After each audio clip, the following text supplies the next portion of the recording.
Now let's understand money laundering with a simple case study. Imagine a person earns rupees 1 crore from online fraud. So step 1 is they cannot deposit rupees 1 crore directly, so they break it into smaller amounts, use multiple bank accounts, involve friends or relatives.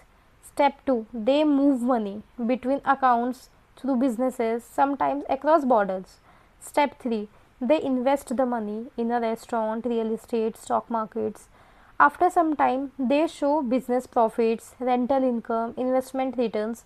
Now, on paper, everything looks legal, but the original source was illegal. This is money laundering. As an AML analyst, your role is to connect the dot, question unusual behavior, identify red flags. Always remember, money laundering is not one transaction, it is a pattern.